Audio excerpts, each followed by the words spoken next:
Hi everybody, how's it going? Welcome to another Hobby Collab stream with Cire. Hello. And myself, Zach. Very excited to be here today because we are continuing to work on something that is near and dear to our heart because it is near and dear to us geographically. That's right. And also near and dear to us because our dear friend Brett is running Maelstrom Mixer, an event coming up next Saturday. Tickets can still be had, by the way, for this. Yes. If you're in the Bay Area, if you're in Northern California, if you've got the dough to spend a night or two in a hotel room. By the way, I don't know if people know this. Hotel rooms do this weird thing in Silicon Valley. A lot of people don't know this.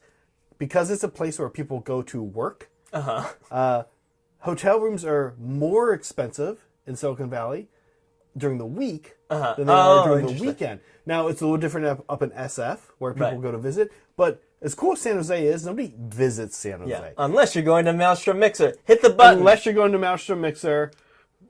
That's, you know what? We're going to talk about that one, too. Different. Boom. Yeah. Unless you're going to Maelstrom Mixer. So, all joking aside, tickets are still available. And also kind of worth pointing out that, the event, it's a great event. San Jose is a great place to visit. So, totally recommend it. Yeah. Check it out. Also, the cool thing is that we're going to be streaming.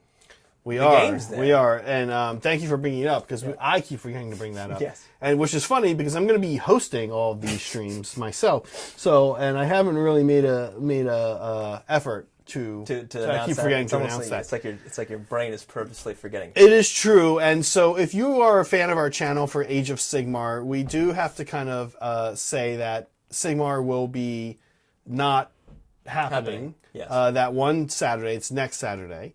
We'll actually be streaming 40k. That's right. Narrative 40k. Narrative 40k, yeah, absolutely.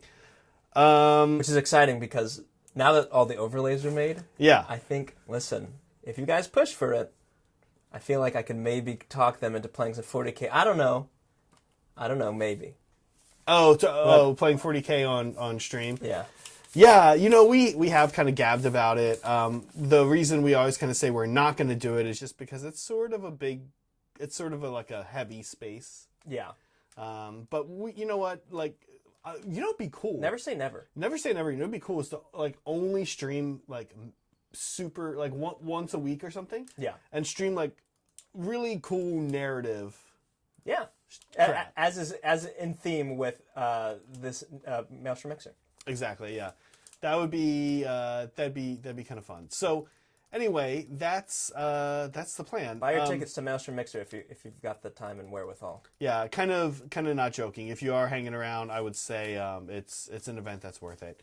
From what we've done in the past. Now, speaking of the everything. Speaking of everything. There it is. By the way, yeah. There it is. Yeah, cool. Logo. Meg, our very own Meg, designed that logo. Oh, did Actually, she? quite a while ago in 20. Yeah, so there's a mixer before COVID. Oh wow, okay. Back in Game Castle Mountain View. Oh yeah. Okay. What are we doing? What are we doing today? We're gonna jump in here. Y'all ever heard of this game called Dawn of War? Dawn of War. Look at these are the generators. Yeah. A little messy, but this is what we're building. Is this for the main board or this is for like the main board? Right. Yeah. So for Maelstrom Mixer, there is a big emphasis on thematic terrain, and we've got here some Dawn of War style generators. Yeah. So what's really cool about these is, let me show you. Look at that. It's not that this is just Real really lights. cool. It's really cool how Brett and our friend Michael Dunsmore, who you've heard us mention, we've got to get this guy on the hobby stream sometime. Super cool dude. You guys should see the board him and Brett are working on. It's crazy. I have some behind the scenes footage, so I can tell you that you're gonna get to see that. Yeah. In the near future. So we have a bunch of these. This board is crazy. The first thing, this is how you can tell it's a good board. Yeah, we've got 5 of them. We've got some work to do on them. This is how you can tell it's a good board. The first thing I thought when I saw this board, I just went straight past how awesome it was and was like, Brett, Michael, how are you guys going to store this board? Because it is like a diorama. It was like one of those diorama boards, right? Yeah. Like I'm really into buying a cool mat, buying some pieces, getting everything in one tub. Yeah. Boom. And that's kind of been my life, right? That's kind of been how I've needed to work, especially as of recently. because our apartment now also is a gaming studio. Yeah. But having this board that is like built in, a couple of these are actually get glued into the board. Yeah. Into the actual physical like board. 2 of these will be like sunk into the board. They're like, looks like they like landed and hit into the ground. It's just something we're going to try and sell that effect a little bit. We are, and despite the fact that I just said that, what I will say is that other than these, literally these 2 things on the board, which we can cover with a little cottage. Yeah, it's basically a fantasy board. Yeah, so we might be borrowing. You will be seeing this board in an Age of Sigmar game, probably later in May, close to the end of 3rd edition. We might even say goodbye to 3rd on this board. I think it would be cool. Yeah. Sorry, so I mentioned I showed this. Yes. We're going to be able to put real lights under these. So much like the power generators you see in Dawn of War, these will have some nice lights in the center. So I also have a top. And there's the top. So this is exciting. We've got some weathering to do, but first we have a little bit of base coating. Yeah. Also, we should probably let people to know, hey, if you like these videos, we'd appreciate any support. Like there should be sound playing. I put those sounds in to make it better. It makes it better. Ding ding. That's a train bell, by the way. Yeah, I know. I like that. Nice touch. That way they won't be surprised when they realize what kind of channel inevitable we eventually turn into. Fall to train channel. Anyway, right now we're going to start off by, there's some hazard stripes here, and we got to block that in. Not the most exciting thing, but that is step 1. Yeah. Of finishing these off, and then we're going to get on to some weathering, which is super fun. Hey, thanks for some of the fan support. Of course, we have ways to support us, and we appreciate it. We do appreciate all support. Loving and subscribing is the best thing you can do, but also we do have fan mail, and actually we've got fan mail today. We have mail time today. We have mail time today. It's been a minute since we've had mail time. And of course, we love to answer questions, so please be happy to. Yeah, super chats are super helpful for us. Yeah, super. So if super you great. if you want to help us out, appreciate it. Nick Garcia, here's a name I haven't seen in a little while. Nick at Night in our Discord. Oh, hey. Actually, we have some of your some of your stuff in our fan segment today. I saw you post in there. It was cool to see you there again. Cool to see you here. Nick just says, excited to see Hobby Collab at Old Town Throwdown. OTD. Nick, I have some news for you. I'm actually doing the trifecta of Old Town this year. Yeah, that's right. Small Town. I'm going to Small Town, I'm going to Old Town, and inevitably, when it gets announced, I'll be going to Old Town Teams. And I'm going to see what other hobby collabers, Meg for sure will do teams. And our friend Andrew, who went with us last year, our friend Andrew already has been asking me if the tickets have been on sale for teams. We're going to see if we can get Cire to go for sure to some of these events. So very, very excited for all of the Old Town events. Yeah, Small Town will be fun. That's coming up in a month? Soon, yeah. Yeah, it's like 5 weeks from now. Are they going to? Well, I guess we don't know because we don't know. I was going to say we don't know when 4th is coming. It's for sure 3rd Ed. I think they know, and for sure it's a 3rd Ed event, which I have to say I'm actually kind of happy about because I have a Night Haunt army that I really am enjoying playing, and I haven't really gotten to play it outside of the studio, and I'm really looking forward to playing it at an event. Yeah, should be fun. Yeah. Night Haunt, huh? Yeah, my Quicksilver Dead army. It's going to be fun, and people are doing different things at this. Our mod Vino and dear friend who actually lives down in Southern California and went to teams with us, him and I kind of asked, we were like, are people doing like meme lists or are they doing like real lists? And well, those guys have probably already been having that conversation, but it spurred a Discord conversation where people started being like, "Oh, I don't know, actually. I think Vino's taking Nagash, actually." So is that a meme? That's a meme in 3rd Ed. We've seen his 4th Ed data sheet, and not a joke. Cool. Not as funny. His price will matter. You know, if his price is still like, if he's still like half an army, even then, I think he's not a joke. Yeah. So, yeah, some exciting stuff. Nick, I am excited to see you as well. Don't know what I'm taking to Old Town yet. Old Town in August. Meg and I do have our tickets. That's how excited we are for Age of Sigmar 4th. That's how much we know Tom's going to put on a good event. But don't know what I'm going to take yet. I've really been enjoying, 4th Ed's going to be a whole different beast. But I've been really enjoying my Marathi-less daughters. No offense to Marathi. No disrespect. No, don't disrespect to Marathi. I don't want to disrespect Marathi, but I've really been enjoying my Marathi-free daughters. Actually, Cire and I played a practice game today. Oh, yeah. With Marathi. New army for me, too. Yeah, new army coming Saturday. Cire, we're playing some Maggot-Kin. That's right. Yeah. So, very excited. And, nice to hear from you, Nick. Yeah, good to see you. Good to hear you. Cire, this Abtalong Black... Yeah. It is so thirsty. It dries. It's not. It's like pretty heavy. Huh? It's pretty heavy. I feel like I'm just constantly soaking my brush. I think it's good. I think it's a good thing. I'm also doing that like cool new paint, like cool, awesome new, good painter trend. That's like the hot new thing all the cool kids are doing, where you like brag about how large of a brush you use. Oh yeah. I'm using a 7 to do this. Wow. What are you using? An S. I think that's a 1. Oh, okay. But it's Artist Opus, so it's good stuff. Oh, cool. Okay. Yeah, I know. Megan actually just did an Artist Opus order, and we ordered big ones. We ordered a 6, I think, and something else. Nice. I am riding... Ultimately, the tip is what matters. The tip's what matters. I'm riding this Chronicle RPG. Oh, yeah, they're really good. 7 into the ground. It has been like... I've been using it for everything. It is... It's just a really good brush. It is actually getting its butt kicked by me, though. I will say that I think it's starting to. It's going to be turning into like a dry brush or something else soon. Yeah. Anyway, but I can't say that's not okay because it's like I said, it's been a lot. I'm using something from the crappy brush pile, apparently. Oh, why? You don't. We have here. No, it's fine. No, it's good. I'm using it's. You want to try the Artist Opus 6? No, this is perfect for me, actually. Because if you mess up the Artist Opus 6 on air, Meg will see it. Yeah, she will. We're gonna have to end the stream early. She will come in here. Anyway, what is everyone else working on today?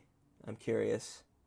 What are people working on? People working on stuff for 4th? Getting ready for 4th? Anyone getting ready for Maelstrom? If you are coming to Maelstrom? Or on other fronts, there's Custodes and Orcs afoot, right? Oh, yeah. In the 40k sphere. Yeah. People seem to be more excited for Orcs. Yeah. But as far as if you want to get clicks on YouTube, the thing to do right now is post a video about Custodes sucking. Yeah. That's healthy. Yeah. Yeah. I actually need to get back to my Custodes. I have this weird thing with Custodes. I only start caring about them when they're like not actually very good. Oh, so you're like excited? Yeah. So I don't know if I've mentioned this before. I never liked Custodes, but then I watched a game where our very own friend Bridger, played Custodes against Drukari and absolutely got destroyed. It was like a tabling by like turn 2. It was awful, and I thought I should start Custodes. I kind of like the way they play. Yeah, I've noticed this about you. You're like always down to get your butt kicked. As long as you kind of feel like your army does stuff, like you're getting really frustrated with slaves early on because you're like you're playing so one of the things is some armies do more damage than others in Sigmar, and some armies damage dealing is just kind of not their thing. Slaves being one of them. Well, honestly, sometimes Grand Alliance Chaos is not known for it. Yeah. Like it really isn't. Even Khorne, people are like, oh, I want like shove in your face and wreck you. Every Sigmar player knows like that is not Blades of Khorne. No, Blades of Khornes are like weird combat trick army. Yeah, they're like kind of like a tricky. They're like, oh, hero phase, I piled in 3 inches to you. And like, what? Okay, and you're like, all right, why? What's gonna happen? And then you're like, D3 more wounds, and like this thing happens. It's weird. That's destruction and some order armies. Yeah. Order is so big in Sigmar that, unfortunately, this is kind of the Marine treatment, I feel like. In 40k, they make a Marine chapter for every other army's play chapter, if that makes sense. So, like, you're like, Tau get to be the cool, stealthy army. But they're like, but in case you don't want to play aliens, here's Raven Guard. Yeah, here's Raven Guard. Or right. Here's, you wanna be melee? Oh, here's Blood Angels. Here's Blood Angels, right. You want shooting? Here's all your Iron Hands. You want fast melee? Yeah, you want Right. So that's kind of Grand Alliance order. And the thing is, I felt like we had you playing a lot of my army. I kind of only play damage dealing armies, which is not actually by design. Yeah. But ogres and daughters are like two of the most damage dealing armies in the game. And then Slaves of Darkness really don't. But you were just kind of like, you're enjoying it, but you're like, why can't I deal damage? Yeah, why is nothing happening? It's like, oh yeah, they kind of don't, especially your characters, right? Yeah, they are. Ooh, someone needs to talk to these guys. That's a problem. Actually, that problem kind of transcends Grand Alliances. Yeah, you know what's interesting? We should talk. This wasn't a planned segment, but we should just talk this out. What should each in the grand scheme of things? Mm-hmm. What should each Grand Alliance be very good at? To me, it's like, okay, destruction. Obviously, they should just be very strong at killing, right? Yeah, and I would say damage, and I think they are. I think top to bottom, you would have to say, kind of weirdly, the least damage dealing destruction army currently is most of the orcs. Well, that is weird. But that is weird. It's weird until you remember that what they do is they kind of grab from Order what Order's good at. Right. Which is synergies and setting up combos and stuff. I was going to say, then Order, it should be like synergies, like playing tactically. Working together. Yeah. Like they should not teamwork. They shouldn't be the most beat stick style but army. most factions have like a foot in the door of another alliance to some extent. Yeah, I think I'm saying like in the grand scheme, but of things, obviously everyone's gonna have their own little specialty. No, destruction armies actually tend to be weirdly very fast. There really is not a slow destruction army. Think about that. Yeah, Sigmar players at home. What is like the slowest destruction army? Probably foot ogres who move 8. Wow. And have some run in charge. Yeah, I have people moving 4 inches. Right. It's probably foot ogres, or it might be if you took in all maybe cruel boys, but not even. Like they have a lot of fast things too. It's fast and it hits hard. That's destruction. Yeah. I feel like. Yeah, I think you got it. I feel like chaos. Yeah. At least, okay. Obviously, each god has their own thing, right? Yes. I feel like though chaos. Maybe people say this should be Order. I feel like they should have the strongest characters, right? Because their whole thing is like, especially Slaves to Darkness, like Warriors of Chaos, is like, all right, this is someone who's so driven they're willing to do these insane things to gain power. I feel like that should be there. That I hear you. I feel like that's a tough sell to deprive other Grand Alliances of. That's not to say other people shouldn't have strong characters, but I mean, chaos should be should be their identity. It's like, wow, their characters are like really good. I sort of feel like kind of weirdly, I do actually feel like of all the Grand Alliances, I could speak to the identity of chaos the least, and I think to some extent it's because you're either a chaos god, which has their own identity. Yeah. For example, who should be best at magic? Well, obviously Khorne. I mean, right? Who? Each chaos god kind of is like really has their foot heavily in the door of another Grand Alliance. Yeah, that's true. I would kind of say cute tricks, but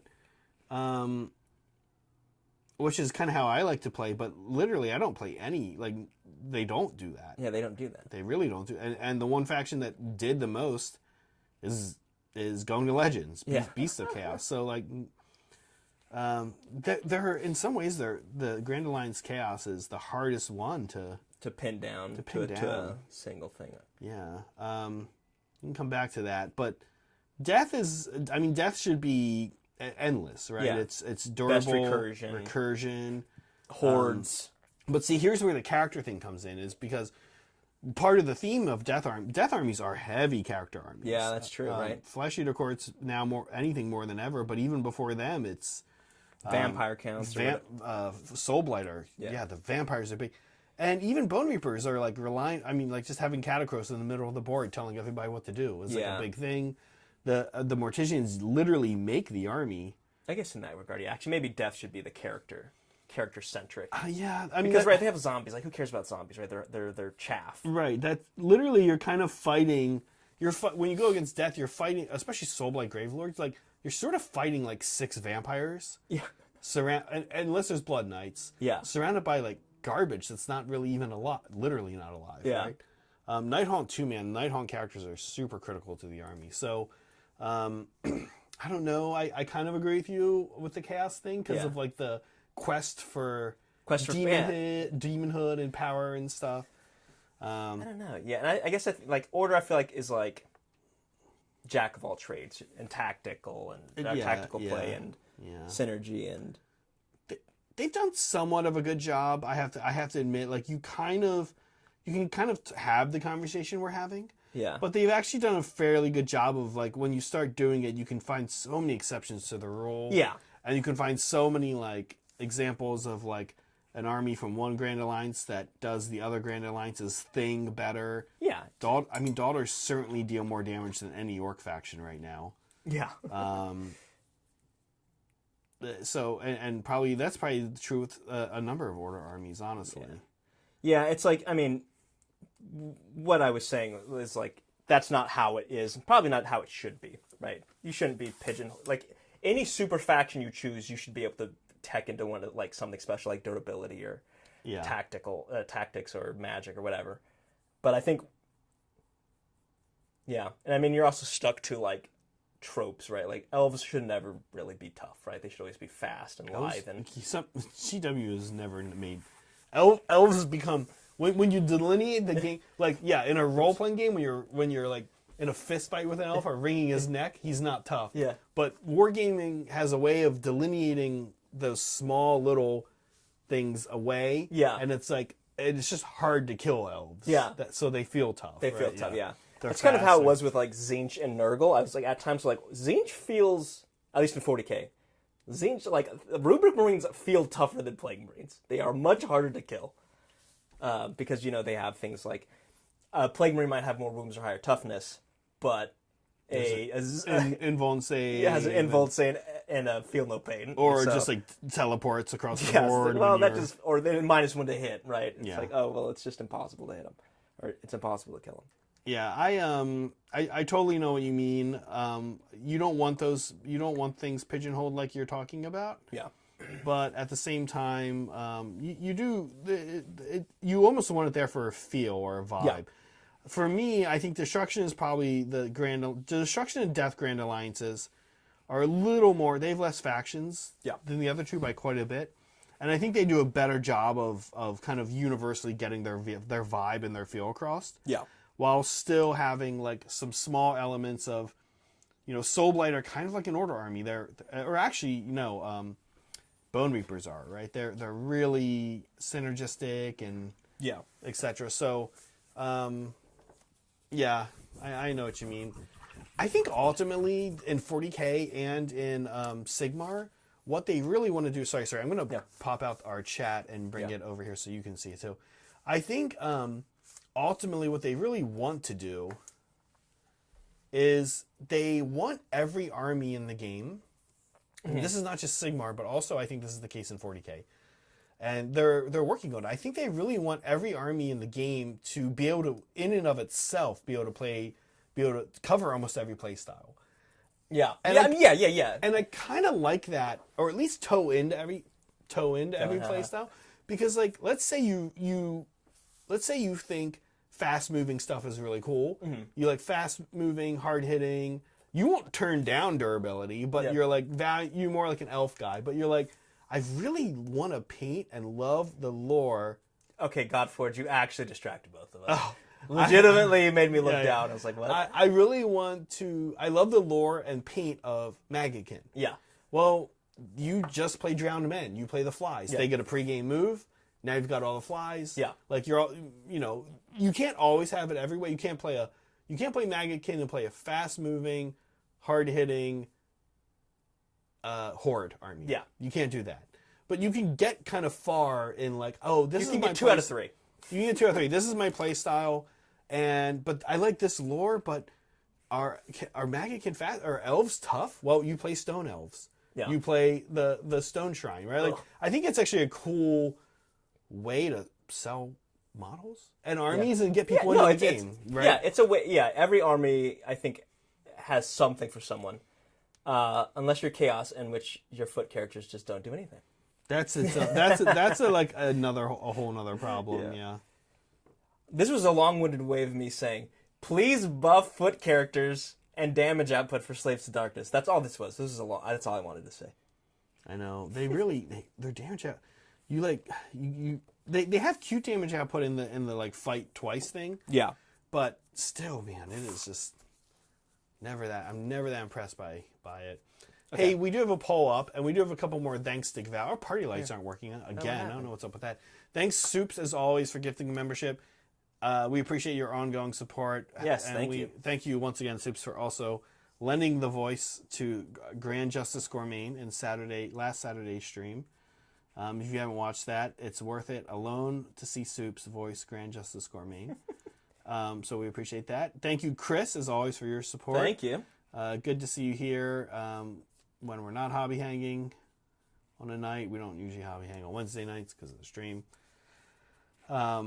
So thank you. And while we're at it, thank you, Willow Weeks. Thank you.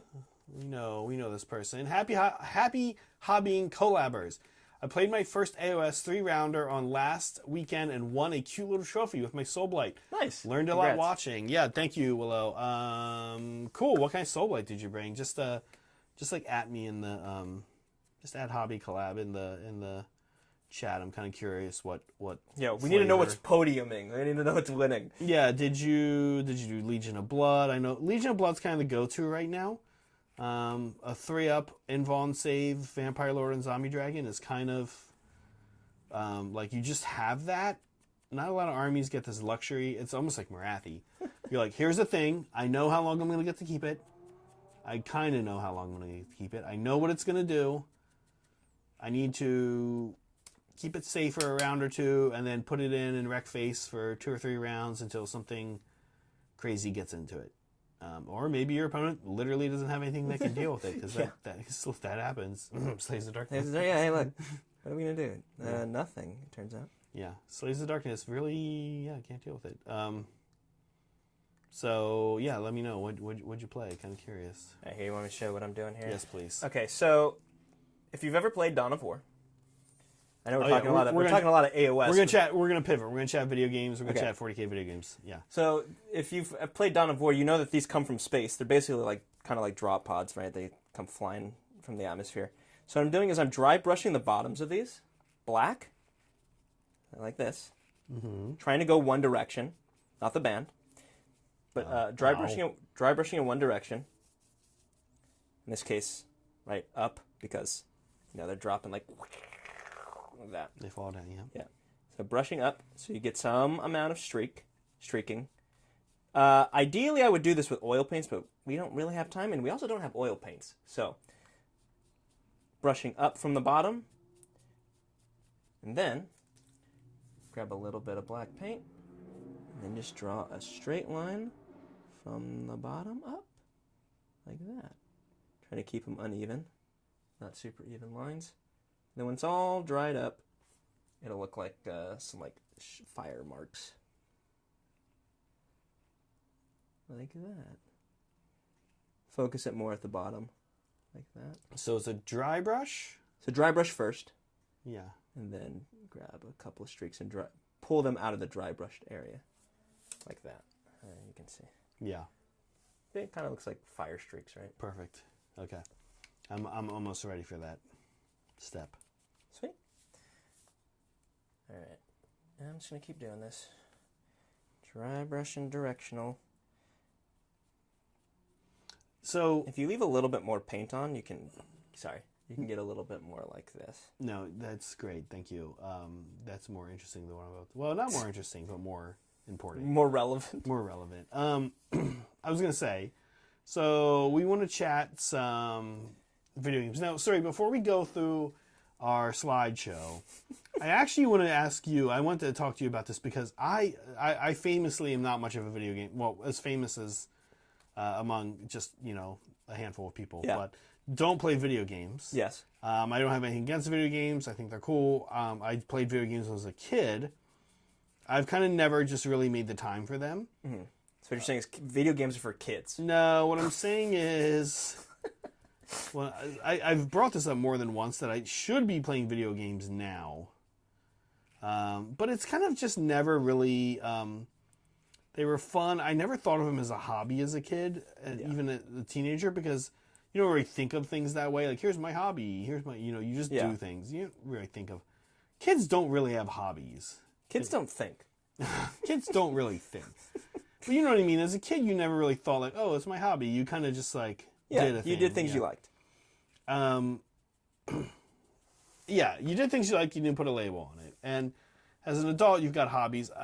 For the most part, I've, over the past few years, have turned my hobby into my work, which is what you're witnessing right now. And now my hobby is usually just like cooking, doing cooking stuff or whatever, which is fine. But video games are nice. I should play more video games because I can relax a little bit more. Cooking, making like 120 ravioli on a day off is... Not the most relaxing. It is in some ways, but not always. In other ways that are real, it's not. yeah, exactly. And so I should play video games. It's a good relaxing hobby. But talk to me about...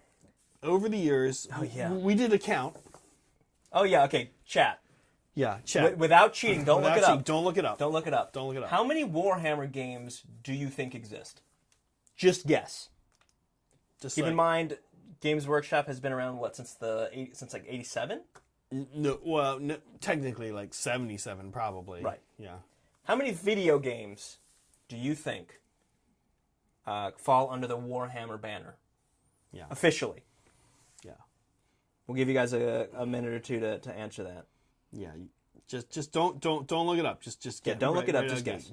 We should start seeing some numbers. We're on a delay. We're on a delay, but I want us to start seeing numbers popping up. Like how many video games? They can be AOS. They can be 40k. Fantasy. They can be fantasy. They can be like any of those settings. It can be like a Battlefleet Gothic game, whatever. Okay, Willow says 97, pretty good. Soup says 80. Nope. Okay. Phone call. Okay. Siege Root says, okay. 27. Godforge, 25, 27, 35, 80-ish. 60. 80-ish. 60. Okay. All right. Okay, we'll give him Migs says there are a lot. Most of them suck, though. Who said that? Migs. Migs, you're absolutely right. All right. That's how this conversation started. Saul says too many 85. Okay. Kudos to our winner was Willow. Willow, she's the closest, and she's the closest at the highest number. Yep, and it's still below. And you win Jeopardy. They're still under by quite a bit. Not quite a bit, but it's 108. 108. 108. That includes 32 fantasy games. Yep. Starting in 1991, which actually is the very first one, which is a video game version of Hero Quest. Yep. 8 Age of Sigmar games. That's the baby. Yeah. That's the youngest one. Less than one a year. Less than one a year. Yeah, a little bit of restraint on that one. 68 40k games. Yeah, 68. First one was in 1992, right? Yeah. So we didn't count expansions. I don't think as separate games, some of them did count as expansions, some of them did, yeah. At this time they weren't DLC, so they were. I guess I don't know. It's kind of a weird area. Are they separate games? You got a separate package. They were for the same. You needed the base game, so yeah. Maybe it's a little bit lower. It'd be probably closer to like 100. Might be close to Willow. 100, Willow's guess. Yeah. There's a lot. There's a lot. And as Mig said, you confirmed most of them, unfortunately, not great. Yeah. Okay. What are the winners? Hold on. Wait. Yeah.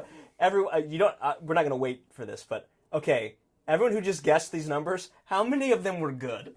How many of them are good? I think I can name 2 series, maybe 3. Okay. So you've got Total War. I think I could guess. I was going to say Total War, Dawn of War? Total War, Dawn of War. Space Marine? Did they make more than one? They're making a second one currently. Yeah, people are excited for it. Yeah. Okay. I didn't remember if that was the second or the third one. And the Space Hulk games are like pretty good, so maybe that's 4. Okay, I'll also be honest with you. I've chatted with a number of people, including 2 people in the video game industry who are on staff here, who are cast here, Brad and Steven. Both Age of Sigmar fans, they both said that the new AOS Realm game is good. They said that it is set up to fall very short of people's expectations, which is that it's not super complicated. It's very pared down, kind of basic. Yeah. And it didn't do anything new and shocking and wowy. Yeah. But they said if you were like a 10 or 12-year-old boy or girl and wanted to play a video game and thought the setting, it would get you into the setting. Okay. They said, like, no, it's not crazy and wild, but they said that one is good. Of course, there's only one of them. I think people want a Dawn of War, right? People want that big game that's going to, like, make... I mean, here, Dawn of War was so big, I didn't know what 40k was, and I didn't realize I had played it. You're absolutely not.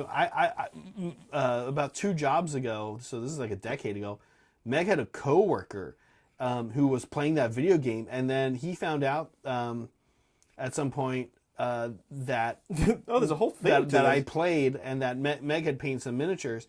I think Meg had a miniature on her desk or something, and he was like, "Oh, what is that? That looks. It was a Tyranid."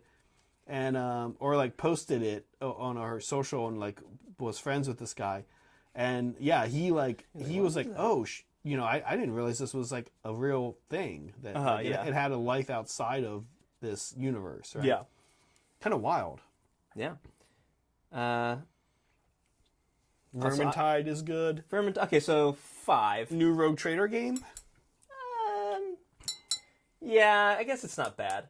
Okay, that's the other thing is, how many of these games are actually, like, really good?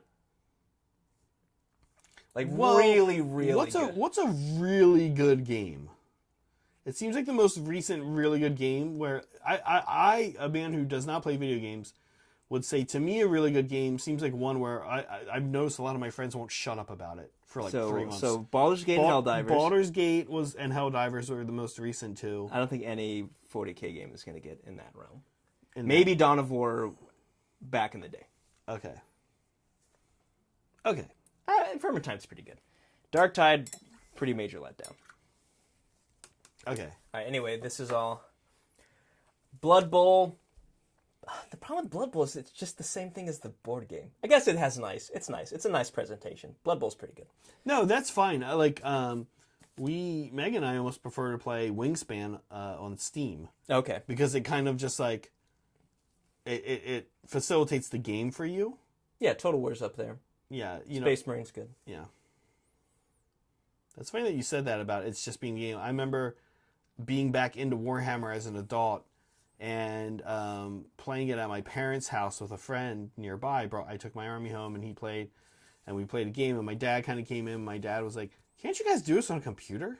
And I was like, "Wow, that's crazy." Yeah, I mean, he's right. It's an interesting perspective from somebody who's like almost 80 now. Yeah, right? It's like it seems very backwards. Why don't you play it on a computer? I mean, but I think that's the appeal to miniature wargaming, and why I think it's only going to get more popular as we automate and digital. Everything is more and more digital. Is it's going to be this weird like, oh wow, the power is out, but I've got some lanterns or some lamps, and I can actually play Warhammer. Yeah, like with the power out, or I can like paint minis, right? Or like can't airbrush, but like I can. I can still do this hobby with the power out. It's kind of wild, right? Don't need an internet connection. Don't even really... Actually, well, with apps now. Well, you don't need one, but it does help, right? But no, you can still make a list on a piece of paper and get your calculator out and add up your list and and play that way. I mean, like it's a thing. Does StarCraft count? No. Now, if we're going to talk about games that tread in the realm of 40k or Warhammer Fantasy, StarCraft, there's a lot. No, and nor will the upcoming Rebel Moon game. Yeah, Rebel Moon unfortunately does not count. Unfortunately, sorry, 40k fans. Yeah, I mean, StarCraft, World of Warcraft. I played StarCraft before I played Warhammer 40k, and I will say I understand the rip-offs and connections with the Tyranids, and the Imperium. I fail to pretty much ever see any Protoss. Everyone is always trying to tell me someone's Protoss, and that is some 40 Eldar Protoss or Tower Protoss. Yeah, that's usually you hear a combination of those two. It's maybe a combo. But you might as well throw Necrons in there while you're at it. So I don't really. Yeah. I don't really buy that Protoss came from. If there's a Protoss race in 40k, that would be like the faction I would play. Oh, really? Yeah, I love the Protoss. They're super cool. Guys, who are Protoss? Y'all in chat, tell us who are Protoss in 40k. Because they've got like, okay, so they've got like advanced tech. They're kind of elite, but they can also like summon like, not avatars, but like those guys in the clouds. What are those guys called? Archons. Well, that's... But that doesn't mean anything. No, you know it doesn't, I mean? but... no, I know, but like, I know what you're saying, but I really never found a Protoss comparison. I get why people want to be Tau, but Tau aren't religious. Also, were they around at that time? The Tau? Yeah. No. They weren't. So they were yeah. Tau aren't religious, and Tau aren't... well, see, the old ones, there is an old one in StarCraft, right? The Xel'Naga or whatever. Yeah. There is like an old ones in there. Okay, there were supposed to be more than 3 factions, repurposing asset into 3 factions. Yeah. Okay. Yeah. So, which I think paid out, actually. Yeah, Protoss are interesting in their own right. Yeah, I think they stand out as one of the cool sci-fi races of the 90s and coming out of the 90s in any genre. Now let's get into this though. Okay, one of the things that when we started looking, kind of doing a countdown of how much different stuff there was, what we came to find was that there are a lot of really in the 90s in particular horrible and hilarious artworks and game covers. So we wanted to look through a few and talk about them and kind of just make fun of them for a little bit here. We're making fun of people who are much more talented artists than we are. Yeah, were back then and still are. Still are. Okay, and really we're just doing art for the time. Yeah. Right. So, but wow, a lot of this art, it's hard. It's pretty bad. So I follow this group on Facebook of all places where it's like old retro fantasy art. Yeah. And it's really cool. And like I just saw one recently that they did that was really cool where they took Diablo 2. And they took like all the characters in Diablo 2 that you can play as. Yeah. And they kind of redid them almost as like that heavy metal style from the 70s and 80s. And it's so cool. Because I was looking, I was like, I've seen these characters before. They don't look like heavy metal. At first I thought like the Bard girl with like the ponytail was the girl from, what's the game where like the character on the front is like the blonde girl with the ponytail all the time? Ever? At Metroid? No. It's like super famous role-playing fantasy game from like the late 90s, early 2000s. EverQuest? Is that a game? I'm not Someone's going to tell me what game. At first I was like, oh, is this EverQuest? And I was like, no, what is this? And then I started looking in the comments and people were like, oh, cool, Diablo 2 done like heavy metal style. Really cool. Anyway, it's this style. It's this retro fantasy style. Yeah, yeah, I guess in a way we're actually kind of digging on it and also digging it. Exactly, yeah. So, okay, I'm just going up. First, step 1, go up. Yeah. Do you have one finished? Yeah. Let me. I haven't. No. Which ones? Let me have a gander. So none. So you don't. So none. No. Here. You can see this side. I forgot to do that side, but you can see this one. You can see the streaks. It's kind of gibber. Yeah. I just want to point. Hey, what's this guy in the middle wearing? He looks like he's wearing pajamas. He's got like a moon and stars on. Yeah, that was one. That was one of the comments on that Diablo thing. Someone was like, "I bet these women wish they had worn armor into the dungeon instead of pajamas or lingerie." Yeah, so I've never heard of the Legacy of Sorcel. Of course, we didn't include the original Hero Quest video game, which came out. It was the first game. It came out in I think '91, probably right around the time the board game came out. Yeah. I know the board game came out around there, and would not be surprised if they were co-planned. And we don't have our lights, but Chapter Master Bader. Oh my gosh! Thank you. Thank you for becoming a lab rat. Thank you for becoming a lab rat and then gifting 20 memberships. Thank you so much as always. Thank you. Why aren't the lights working? Chapter Master Bader. Yeah, thank you so much. Always, we yes, we're saying the name, Chapter Master Bader. Yeah. Thank you. Hey, what's the name of that chapter? What's the name of the chapter? What? Oh, what? Wait, what? Yeah. What chapter? Of the Space Marine chapter. Are you what a is master of? Yeah. What's the name? Thank you though, Chapter Master Bader. I'll say it again. Also, Nobody jumped in and told us the name of that game I'm talking about, but I'm pretty sure it's EverQuest. Is that a game? Are you talking about like? Yes, EverQuest is a game. EverQuest is a game. Yes. Okay, I think that's the game I thought. Okay. Anyway, Legend of Sorso. Never heard of it. Never heard of it. My favorite guy is Pajama Man. Also, hey, that guy's in the Dark Oath box. Pajama Man. This guy with the yellow. Oh, Moon. Yeah, Moon. Yeah, you don't wear. Yeah, you don't go. You don't wear that to the dungeon. You don't wear Come that on, in guy. a dungeon. All right, next up.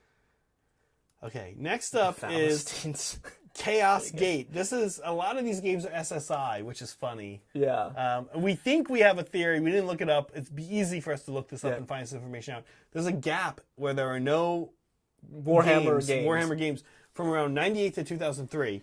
And I think that must have been when SSI went out of business, right? Because that was .com. That was like a big the .com bust and stuff. Yeah. Okay. So Chaos Gate.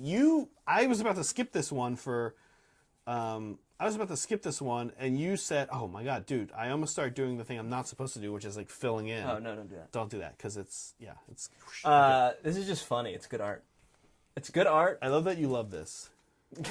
It looks so cheesy.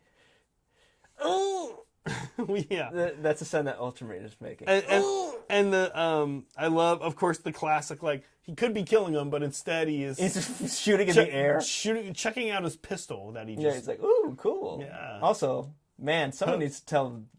You can tell Games Workshop is from England because they don't know how guns work. Yeah, of course.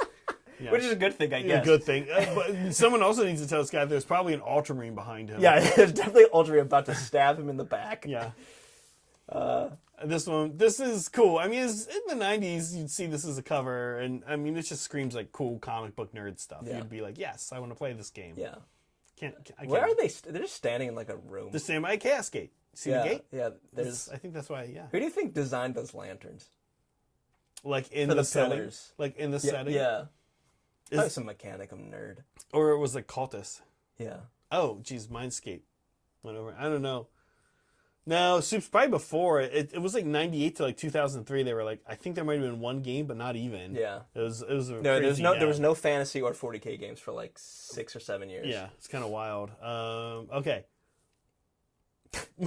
This, again, same thing. SSI, same thing. Seeing this cover, you just be like, yes, I want to play this game, please. Yeah. Like, busting out all the fonts. I'm a kid. There's something I like about the SSI fonts is that they try and incorporate them in. They try to make a little 3D. See, it's like going behind. It's behind, yeah. And the other one with the Ultramarine, that was pretty. We were like, yes. They're like, cool. Is that orcs? They're fighting orcs. It looks like. Probably. That's who everyone was fighting in the 90s. Yeah. I remember back in the 90s when everyone in fantasy just fought orcs. Yeah. And then there was Lord of the Rings, Peter Jackson's Lord of the Rings. I was like, all right, guys, we need to get serious. Guys, get serious. Get serious. Orcs are... Also, I want to point out that this Warlord Titan... I feel like that barrel on the left, that gun on the left, his right, should have 6 barrels. Not 4? Not 5. It feels like it should be 6, and there's specifically 1 missing. There's space for 1. Why? Someone needs to be fired. Somebody forgot that this is a D6 game, and there was probably some back then. There was some roll a die and see which one of your barrels doesn't work anymore, or something. And I guess the guy in the back. There's another Titan. He's got his 5, but they're aligned correctly. Anyway, this is great. I love it. This one's great. Has anyone played these games? If you've played this, let us know these are good. Speak up if you've played one of these games. Okay, this is Space Hulk. This was our favorite. First of all, all right. This is a comedy. It does. First of all, Vengeance of the Blood Angels. Look at this Blood Angel. He's like, oh, duh. Look, he's about to, like you said, he's about to get got. For sure, by this. This thing's about to pull his helmet off and bite his head off. Vengeance is not going very well. This Gene Stealer is clearly looking like the vengeance is all his. Yeah. I feel like someone should have caught that. This was... like going to market, like going to the printers, being like, wait, hold on. Is this the only art we have for this? Now, here's the thing. This Blood Angel, like a cartoon. He's right behind me, isn't he? Yeah. He's talking all this crap about Tyranids. He's like, I'll kill it next turn, and I'll kill it. Here's down. And I don't want to make fun of the artist because this stuff is so heartwarming. Like, it gives you those warm fuzzies for. I want to play every one of these games. You want to play these games, and I don't want to make fun of the artist, and I think I know the answer to this. But what's thrown me off is the way that the Gene Stealer's one of his claws is over top of the shadow. Yeah. So here's my question. Is that a shadow, or is the Terminator coming out of a Terminator-shaped door?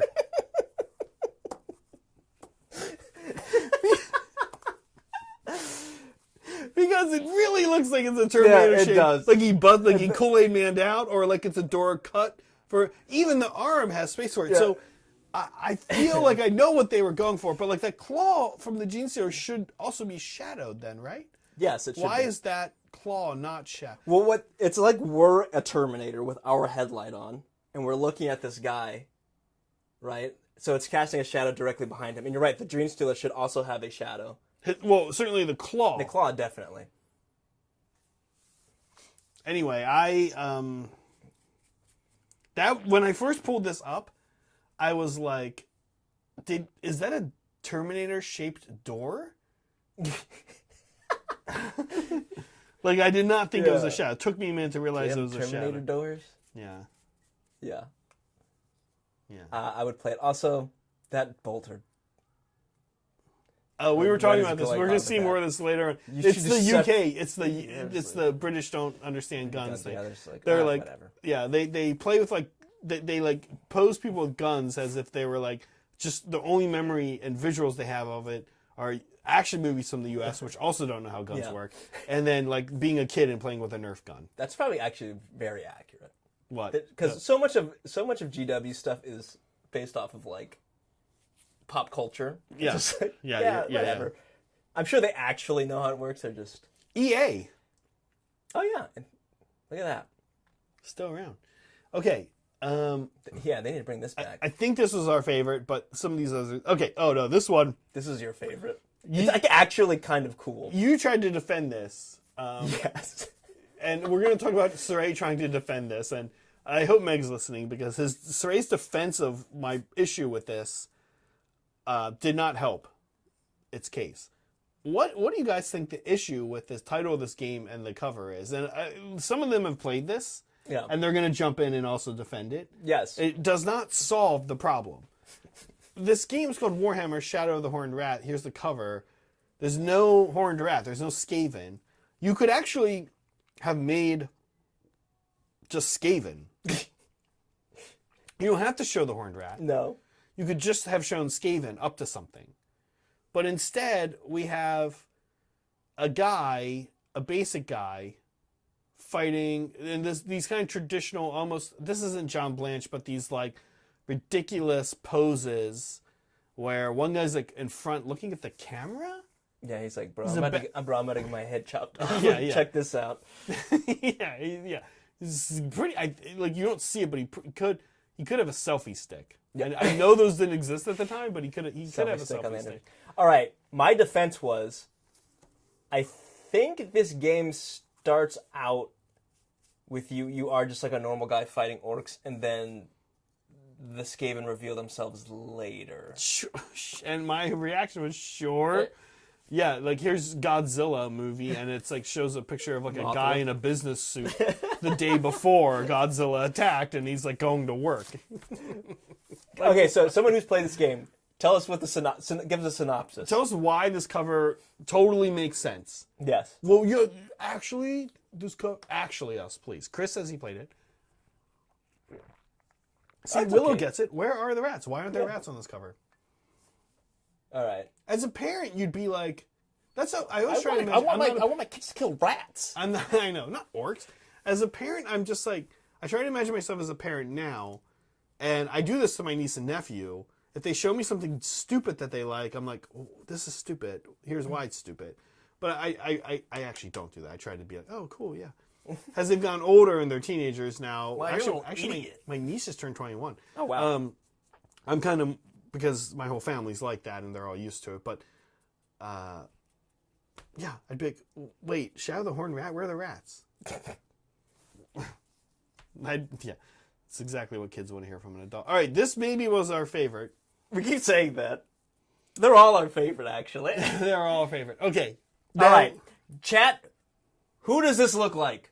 Yeah, let's first I'm not going to say who I think it looks like. Let's first let them just come out and say who they think. I can tell you for sure, neither of them are going to say what we say. What we said. And the reason is because yours is extremely wrong. And mine, nobody knows the name of that person. We had to Google the name of the person. Okay. So what actor or celebrity or sports star or whatever does this person using this gun in this kind of like lackadaisical way? Here's me with my gun. Yeah. He's getting revenge for the Blood Angels. Yeah, revenge of the what faction is He's Blood Angels. I don't know. Blood Angels were white at some point. Really? I don't know. Apparently, according to this art, they were. Wait, is that Blood Angels? Pretty sure it's... Unless it's Dark Angels, but there's red guys behind him. Oh, okay. He also has blonde hair, which is like Blood Angels. That's a Blood Angels thing. All right. No, we're waiting on you guys to tell us what celebrity you think that this might have... You said that they used to do this... so what do I do after I do the dry part? So get a little bit of the black and just draw some streaks. Okay, easy. You said that you felt that this is kind of what they did. They used to do this. Yeah. So there's one where it's definitely just Al Pacino. Okay. There's one where it's like, oh, that's just Al Pacino. This one is not that, but. Soup says generic 90s TV police detective, and he's actually... Yeah, that's actually quite good. That's kind of close to what I said. And also, we don't know if there's an actual right answer for who this is based off of. Yeah. We just guessed. I also really don't remember the guy's name. Robert... Laglogio. Laglogio. Then Meg was like, or someone was like, what's he in? And I was like... Oh, I see this guy in a million. He's like, Meg and I always have this phrase, 90s guy. Yeah. 2000s guy. Yeah. We have, just like, it's 2000s guy. That's that guy who was in everything. Yeah. So this guy, 90s guy, this is his role. I just remember Independence Day, Bill Pullman is suiting up to get in his jet and go fight the aliens as the president does. As the president of the United States does. As any good U.S. president would do. And as he's doing that, this guy walks up and is like, Mr. President, I'd sure like to know what you're doing. And he's just 90s guy, and that's what he does. And he walks up and he says that. And it looks like that guy. And I'm like, oh, I think it's just that guy. Make your case, please. I said it kind of looks like Sean Penn. Imagine Sean Penn with that haircut. It's just... Look. You're just... Could be him. Someone Photoshop it. Photoshop screaming Sean Penn face. When you think of Sean Penn, what movies do you think of? I don't think I can name a single movie that Sean Penn is in. Oh my god, I can name so many. I don't understand. Mind blown that this looks like Sean Penn to you, but we can fight about it more later, I guess. Mystic River. Sean Penn's one of his first movies, Fast Times at Ridgemont High. Oh yeah. He's a kid in that movie, but I'm telling you, Mystic River, Milk. Oh yeah, Milk. Yeah. I'm telling y'all, get a picture of Sean Penn going just like it. I'll be honest, I love you, Stray, but I'm not even sure you know who Sean Penn is. I know who Sean Penn is. I try to think who you might be thinking of. Are you thinking of Sean William Scott from? What the hell is that? He's I think he's in the American Pie movies. Oh my god, I'm gonna have to go Photoshop this. Yeah, see, Margot said the same thing I said. I know who Sean Penn is, even though I can't name a single movie that he's in. He's not Stifler. Yeah, it's Stifler. Like Stifler, yeah. No, I don't think so either. I'm just trying to help you out. Okay. Stifler. I guess now we gotta pivot. Okay, GW starts. They start doing Codex art again. Which movie stars do they start moving nowadays? Do they just start straight ripping? any Hollywood Chris would work, right? Yeah, any of the Chris's would any work. of the Hollywood Chris's would work. But you also need like gruff people. I'd say Tom Sizemore, but I think he died. He's dead.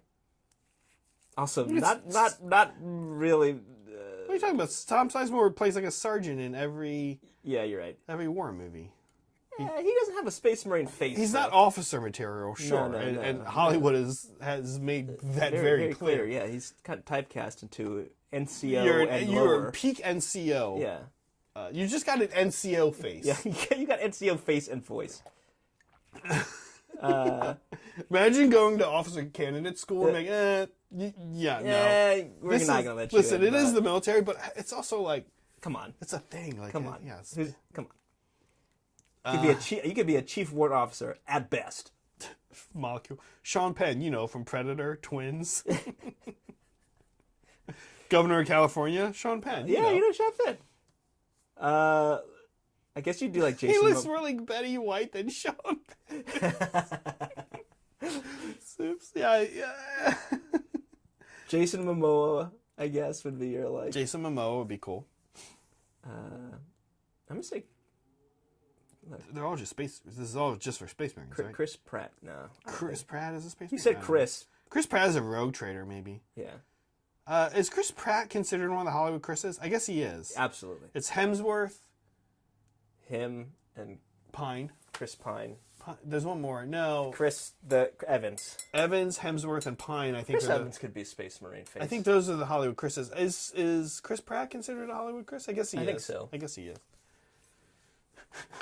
These are the important lessons. Hollywood Chris's. Yeah. Now, what chapter would they? Because they put Al Pacino in Dark Angels, which I don't see it. I gotta find this. I gotta find this. Okay. Al Pacino Space Marine. Look up like Dark Angels. Dude, 1. Am I gonna look this up and it's gonna look freaking nothing like Al Pacino? It's a picture of Sean Penn. It's clear. All right. I'm looking this up because Al Pacino Space Marine. That's what I'm gonna start. No, don't do that, dude. No, don't do it. You just look up Space Marine Dark Angels Codex 1. Oh. Yeah, he looks like it's Al Pacino. It's like Scarface. From Scarface. Yeah. I think I've seen this. You'd have to do like 90s or retro. Dark Angels. Yeah, Google doesn't know what first codex means. What are you talking about? We have the most advanced eye system on the planet. Okay. Google's really gone downhill. Did you just picture 90s book art? Is that it? No. Are you sure? Yes. All right, I'll look this up. Okay, fine. Just type in Al Pacino. You'll find it. You're right. Al Pacino. Oh, I did it as one word. Al Pacino. Like an Italian. Cappuccino. Yeah, Al Pacino. I'll have an Al Pacino, please. With lemon on the side. I'm pretty sure it's Dark Angels. Maybe that's the problem. Maybe it's Blood Angels. Al Pacino. There it is, top left, first one. Oh, yeah. Holy crap. That's just Al Pacino. Just like this is Sean Penn.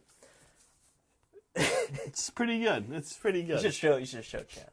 It's a little... how do we do that? It's browser. Oh, browser. Okay, yeah, hold on. What happens? Let's see. Browser. Yeah, you gotta go. One sec, chat. Chat. We're trying to show you Al Pacino.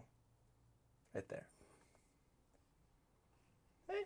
Right there. On the right side of your screen. That's him right there. Yeah. It's funny. The comparisons. Wow. Interesting. Yeah. Huh. They'd probably do The Rock or something.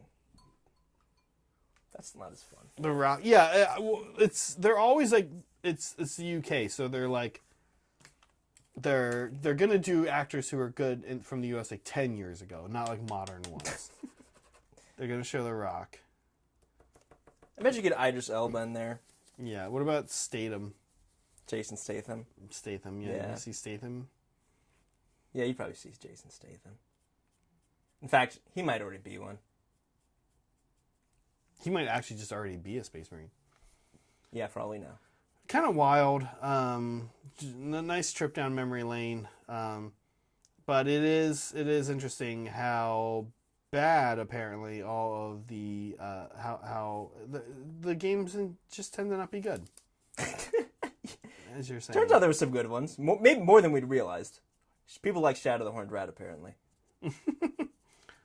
Yeah. Even though no one told us what actually happened. No, Chris did. It was exactly what you said. Oh, it's like, okay, you show up. Doesn't fix that. Like, right? Like, you either okay. Here's a good example of that. And this is a very cool memory I have of video games, and I've told this story on air before. But when I was a kid, I played one of the last games I really devoted time and energy to was Halo CE, right? Oh yeah, we should show our terrain, huh? Yeah, it is Halo CE, and when Halo CE came out, so here's a Halo spoiler. If you plan on playing Halo Combat Evolved, the very first Halo, heads up, spoiler. It's really cool that when the Flood first show up. Yeah. Because the game does a very good job of never interacting. Telegraphing it. There's that one level where they show up, and then you're like, something's up. Like, this is weird, and you find there's the cutscene where you find the dead elite Covenant guy and stuff, right? And that's very cool. So, but they don't call the game like the Flood, like Flood alien, like alien zombies. Oh shit, the Flood. Oh shit, alien zombie monster game.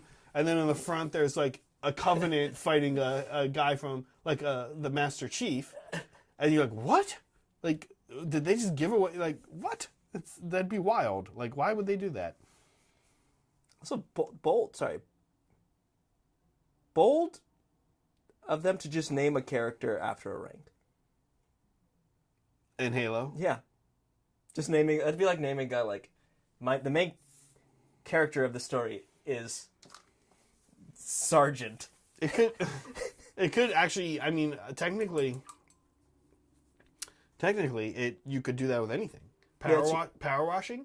Power Wash Simulator? What's the main character in Power Wash Simulator? Washer. Foreman.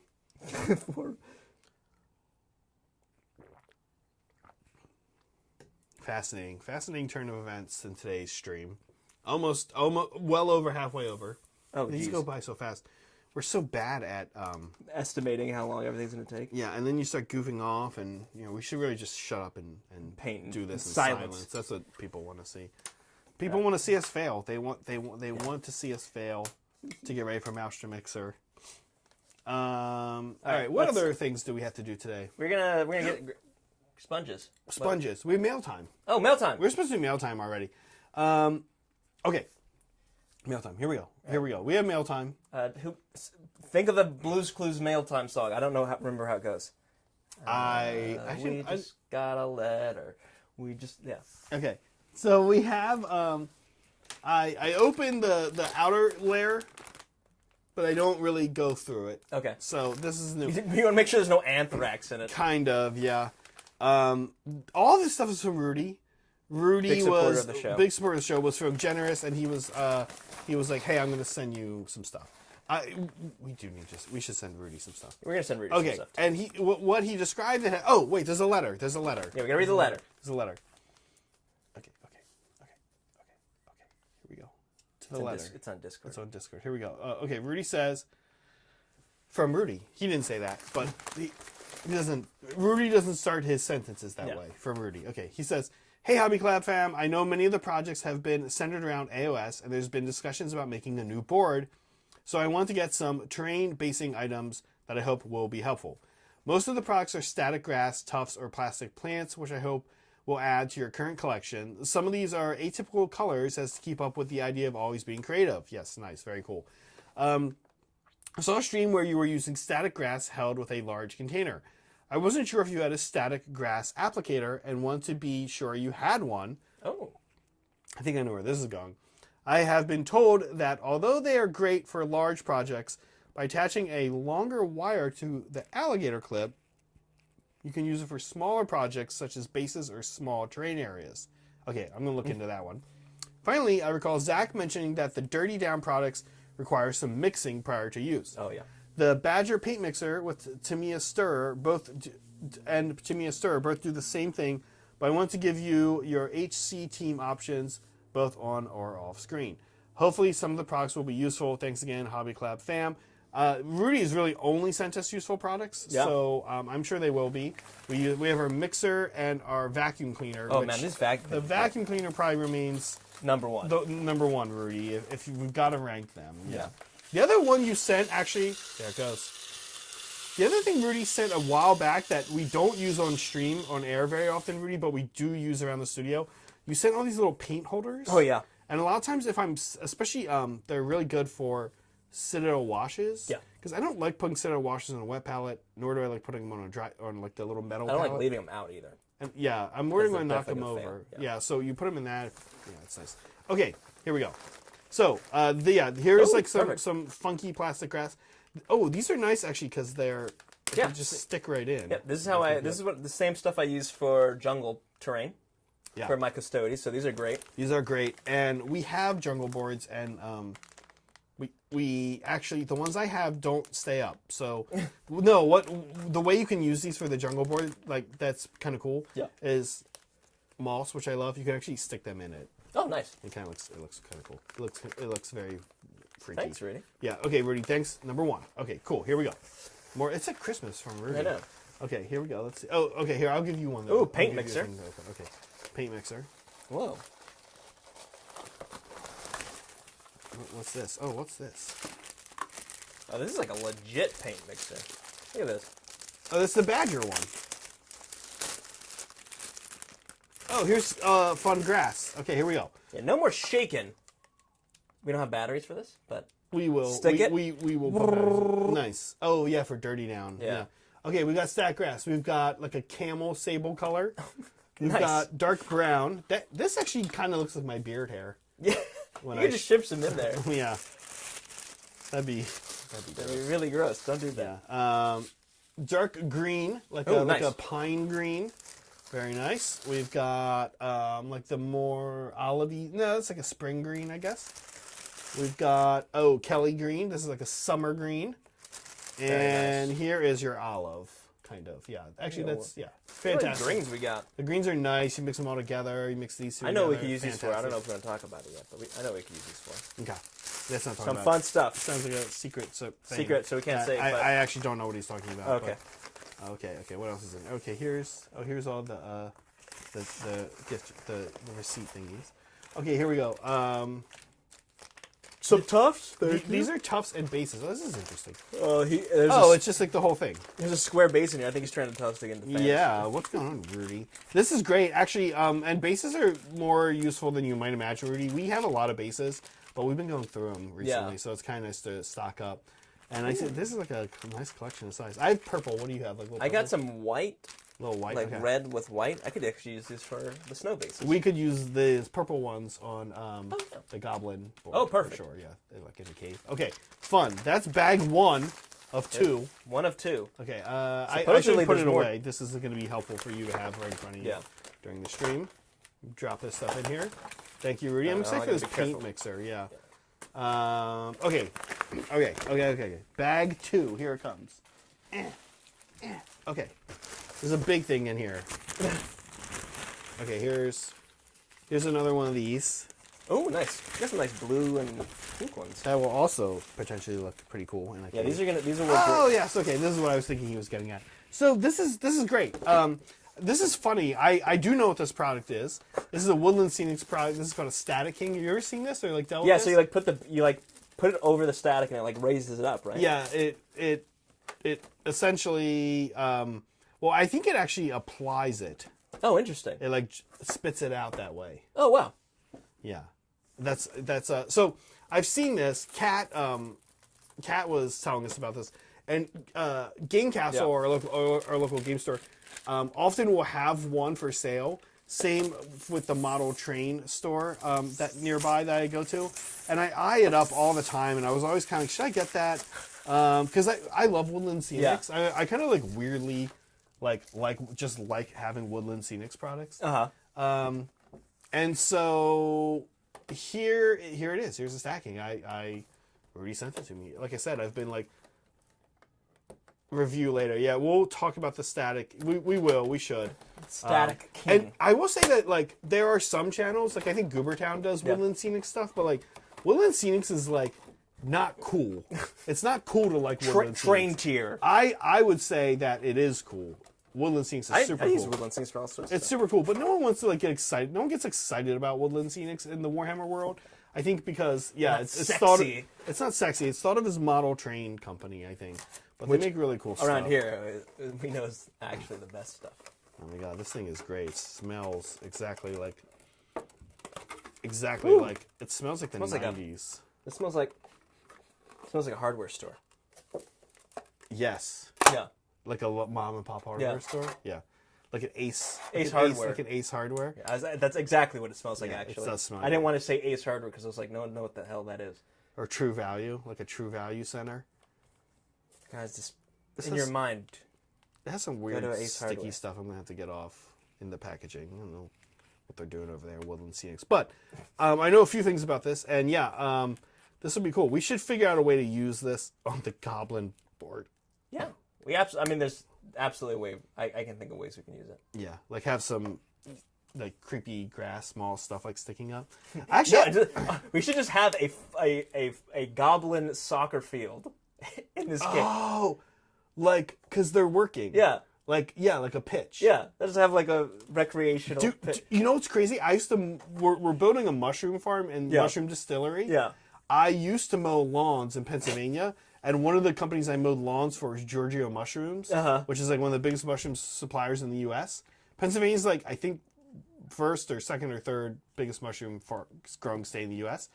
And the workers were all immigrants from Mexico at this mushroom place, and they had a pitch where they played soccer. Perfect. And I'd be like mowing the lawn, and they'd be like over there playing soccer. That's perfect. Yeah. So we should totally do like a soccer pitch for the goblins. This thing looks great. Yeah. Oh, it just smells like it. Smells like it's Ace Hardware. Yeah.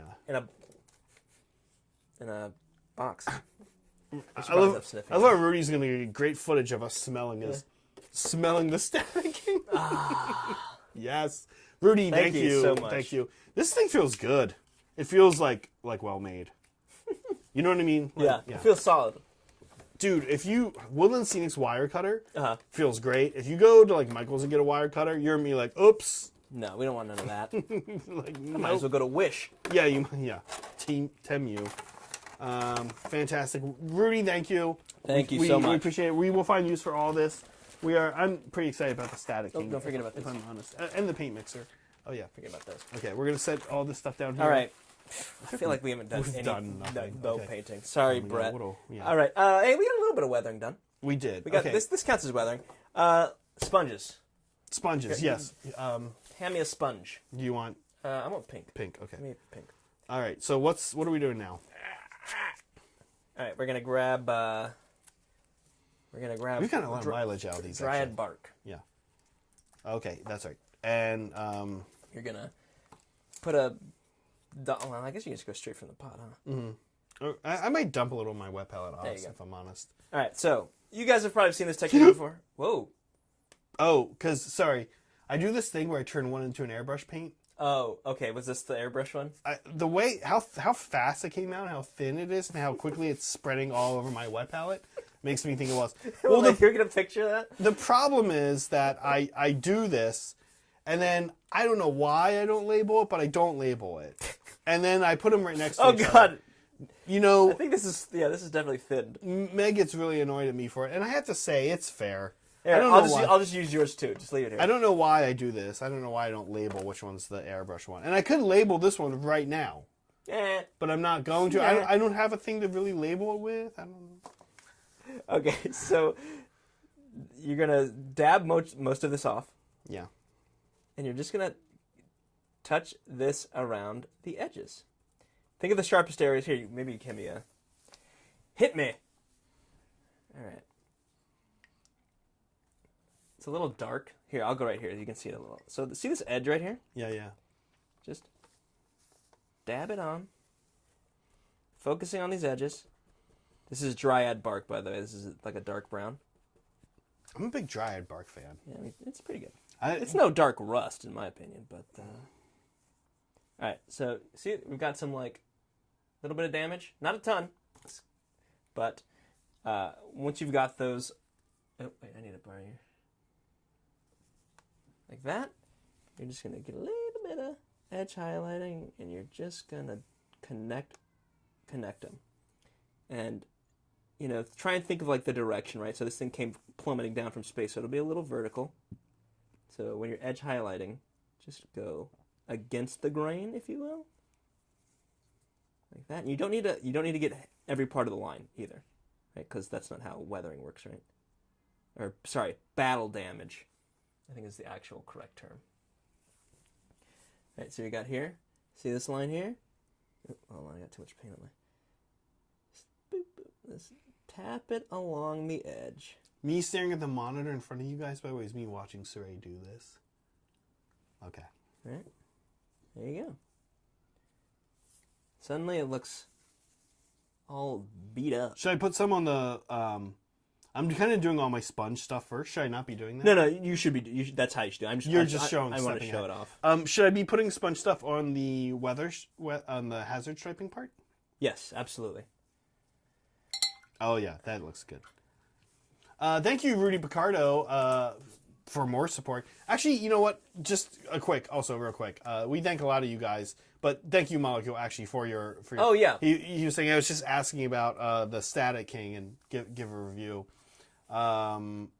Will do. The only thing I know about it, other than that, it's really cool. I know Kat and our friend Seth love it. The fun thing about this is it makes a weird high pitched sound that some people can hear and some people can't hear. Oh, like the gopher traps? I guess you can't hear those. I don't know if I've ever been near a gopher trap. Not trap. It's people put them in their gardens to like deter pests. Okay. That's it. It's just a high pitch. It's a high pitched whining sound. Dude, you know what is hilarious? I grew up in a pretty rural area, but in a town. Uh-huh. And my family always had a big garden for the summer. And we literally, no joke, built a scarecrow. Oh, yeah. That's what we used to keep stuff out. It actually does work. And also, it doesn't work on crows. Because they're smart. Yeah, crows don't give a and they figure out very quickly. So I don't know why it's called a scarecrow, but it literally works on pretty much every other type of bird and mammal, but does not work on scarecrows. Kind of funny. Scare turkey. Never heard of a gopher, Yeah. It's just a real high-pitched whine. A big thanks, Rudy, for gifting 5 memberships. He also has a super chat here for us, which I also want to thank you for, Rudy. Thanks, Rudy. Hey, Hobby Club fam. Currently on duty, but on a break. I just caught the unboxing. If needed, I can send some YouTube videos on the static grass applicator. You can prime and paint the grass separately as well. That sounds wild. Yes, Rudy, if you have good ones, please message them to me in Discord. I would super appreciate that. I've never used it. Like I said, I've always seen it. And I've always been like, that looks like a Woodland Scenics product I need, but I've never actually gotten one. So I'm ecstatic. Ecstatic about this static. Ecstatic for this static. Yeah, it actually makes me want to like go on Woodland Scenics website and be like, what other things do I need? But you know what we really need to do, Cire? We keep saying we need to train store. We need to go to the train store, man. I don't want to go until Brett can go to. I want to go. Yeah, it's gotta be a whole trip. And Meg actually has never been there either. I kind of want to go. The mythical train store. I think Meg will get us kicked out, but I want to see if at least I can go with. Sorry, I'm doing this guy while I'm at it. Actually, it looks really nice on this one. Yeah. On the top. Oh, good. Yeah. Yeah, that's where we need to actually probably focus. It hits the edges. It's like pretty good. Yeah. Yeah. Thank you, Rudy. Yeah, as Rudy. always. We want to. Well, maybe we'll message you. We want to send you some stuff as well. So. Yeah, we just need your address, your APO. Is that what that's called? I was going to say AFO. I forget what it's. Yeah. What? Yeah, you were. He actually, the other day I was asking you. Yeah. About like, and I asked Rudy too. How much like is he able to get games in or what? He says he actually doesn't really really get games in. No. You weren't doing, when you were in the military, you weren't doing Warhammer stuff. No, I wasn't. I didn't, You got out and you're like, time to be I'm a new man. New man. Time to just get nerd out and just have small little guys. I did play Total War, funnily enough, for talking about video games. Yeah, so sure. I knew what Warhammer was. Everybody. I feel like that's like just really common now for how people engage with the get into it, right? Yeah. Oh, here, let me turn the what do you call it off? Our stupid faces. Mm-hmm. I'll turn our stupid faces off. There we go. So. Ooh, that's a little. Yeah, no, Rudy, you're not wrong. And the big thing that I've noticed, we are kind of lucky that Game Castle does, mostly because of Kat and our friend Kat and Seth, who actually neither are at Game Castle anymore. But we are kind of lucky because they do, weirdly, as a game store, carry a lot of Woodland Scenics products. But that's kind of what I was saying, is that I've noticed that like Woodland Scenics has the reputation of not, and they don't embrace it. They don't try to say we make products for wargamers. Yeah. Right? They don't market themselves as anyone that makes a wargaming product. So I think that they're kind of doing it to themselves, but also... we don't want those damn Warhammer people. Get out of here. Dude, I got to be honest with you. You're going to see, the model train store people are not interested at all in wargaming. Or they don't want to hear what you're using it for. They're like, they could not... Care less if it's not trained. If you want to talk to trains with them, they'll do it. But like, they are not... It's not an open-minded crowd. Yeah, from what you're telling me. Yeah. So, they market that, but it kind of goes the other way too, because I don't really feel like I see or hear a lot of hobby people excited and talking about Woodland Scenic products. Like, why isn't Woodland Scenics having a booth at LVO? Yeah, that's a serious question. I mean, that's on Woodland Scenics. That's not, why wouldn't they have a booth there? Like, they'd sell so much stuff. Yeah, I should have worn my Woodland Scenic shirt today. All right, so here's our weathered little top. Here, where's a non-weathered one? Here you go. You can see. Little beat up. There we go. Elijah. Elijah, do you play AOS? Or are you starting for 4th? Also, I think you messaged me in Discord, but I haven't gotten to it yet because I was getting ready for the stream. That happens a lot with me and people too. Actually, Rudy messaged me a few days ago. I did get to it like yesterday, but it took me a little bit. All right. Yeah. If there is a train monster, it's just going to. Yeah. The big one is Woodland Scenics for me. There's a lot. Sorry, I keep cutting you off. No, go ahead, please. I don't want to spill the beans because I've got another tutorial coming up. There's a lot of spaces that war gamers could learn a thing or two from, right? Like we already kind of know like scale modelers, right? We already know that. Mm-hmm. Listen, there's some other spaces, and I'm not going to spoil it just yet. Yeah. Yeah. We should broaden our horizons. There's a lot of art out there, a lot of artistic ways to express your stuff that could be applicable. Mm-hmm. Yeah, I picked up some. What's the scary type of paint? Acetone paint. Yeah. That you said will melt your models. Yeah. I picked up a couple metallics from a company out of Arizona that's making those from our local paint store. Yeah. Our local, sorry, not paint store. Our local model railroad store. I've used one a little bit. It doesn't melt plastic. That's good. I don't know. They must, I guess they know how to make that not a thing. Yeah, it's one of the ingredients in acetone that is. Because I was curious when you brought that up. I was kind of like, well, they do have metal things. Model train people do have a lot of metal that they paint. So I was like, I guess if they know not to use it on plastic. I forget what I used it on as a test, and I kind of looked into it, and I did see people bring it up, but apparently it's not common for them to make paint that melts plastic. Yeah. I don't know how they get it to not do it, but they say they just tell it not to do it. Don't do that. Yeah. Please. This is a little bit more heavily weathered. That's fine. Yeah. It's hard. There's a good chance you and I did not do it the same degree. That's fine. It's that's how weathering works. It's not always even. Yeah. Would you recommend passing the weathering around to different people when you do it? I would not, but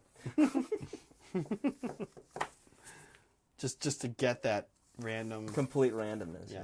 All right, now let me try the U thing. So I'm using a pretty thin brush here. Yeah, pretty thin brush, and you're just going to do a little bit of edge highlighting to connect these, the marks you made with... Yeah, the brown. The brown, yeah. And it is really literally on the edges. Focused most heavily on the edges. That's where you want it. That's where battle damage, scratches, and stuff would accumulate the most easily. Oh yeah, I'm kind of missing it right here.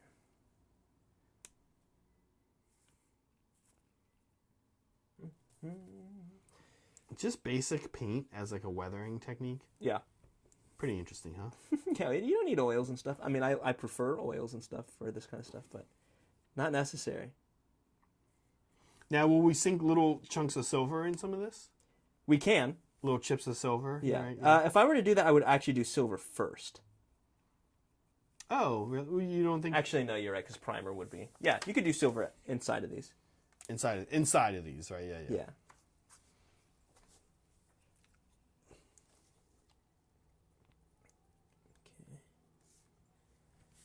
Man, if only... I'm never going to remember to...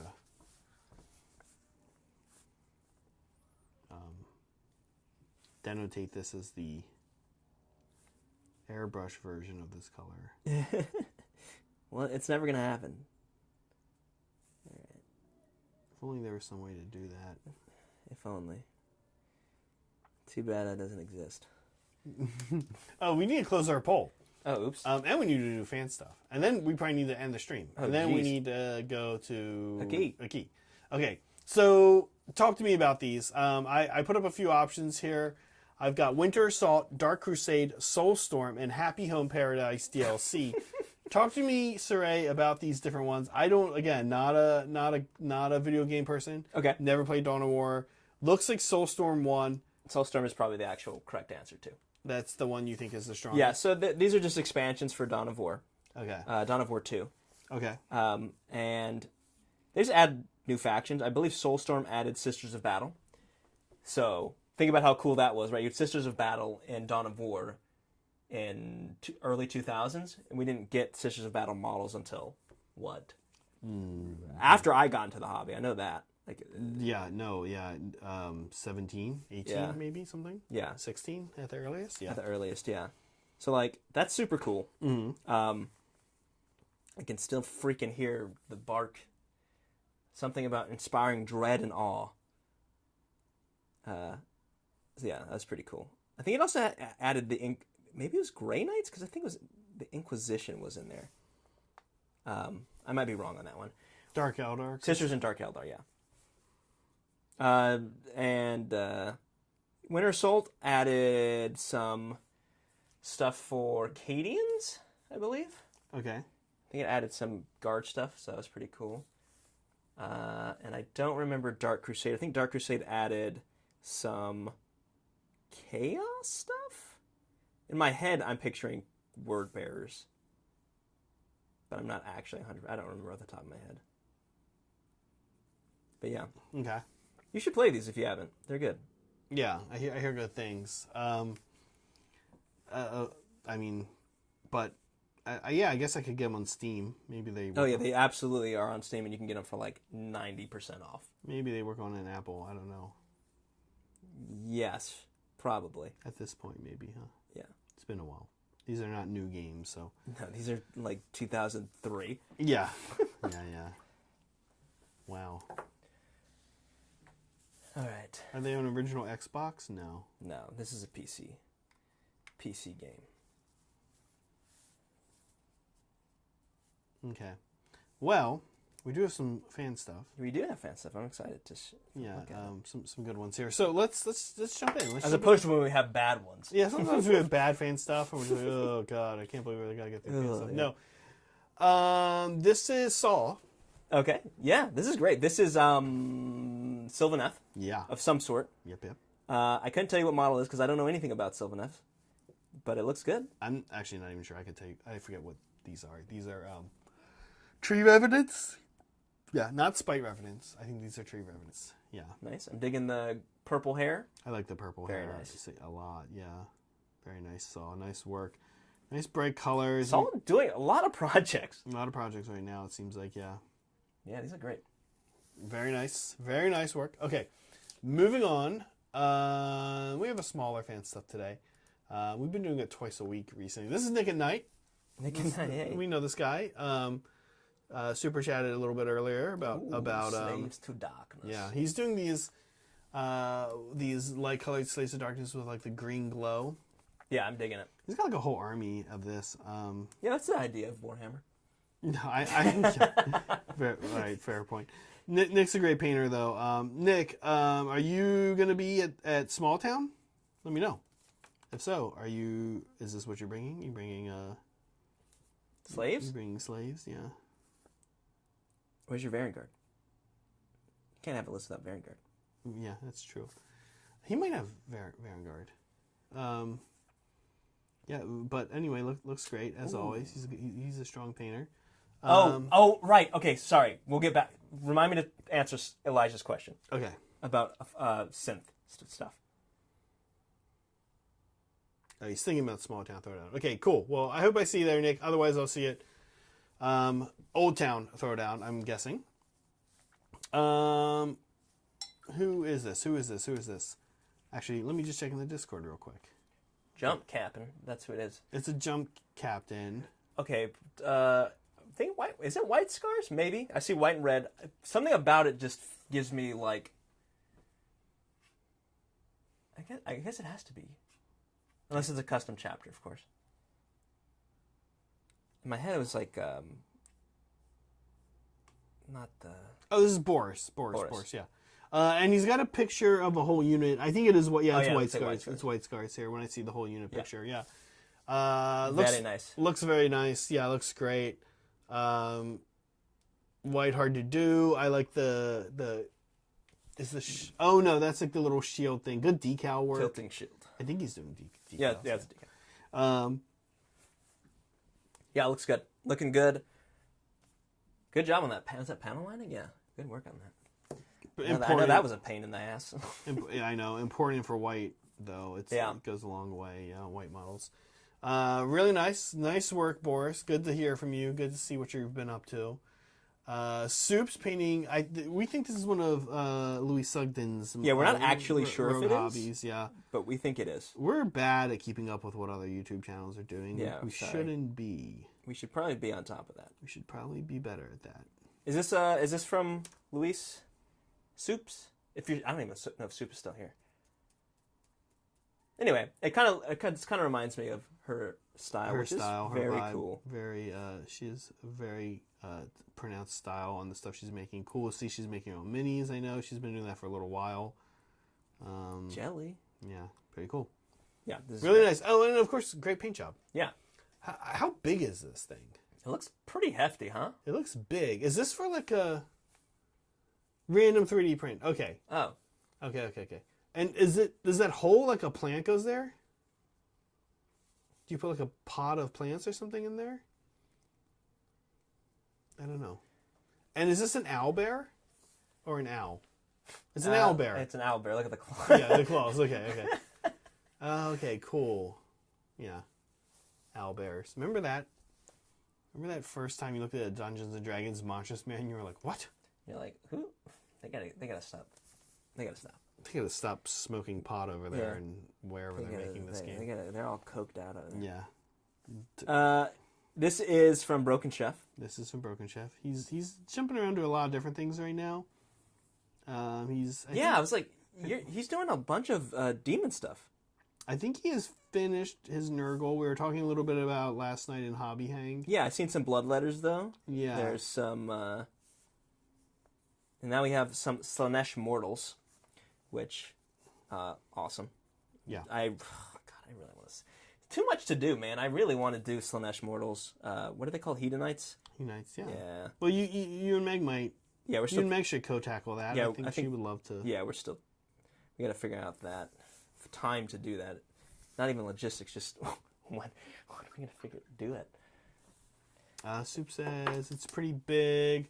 Foot tall. Dice tower. That's It's right. a foot tall. Jeez. That's right. He's been talking about this. I was about to use the wet palette as the track. As a mouse. Yeah. That's right. He's been talking about dice tower. I love a good dice tower. Oh, let's see. He's got pictures of this.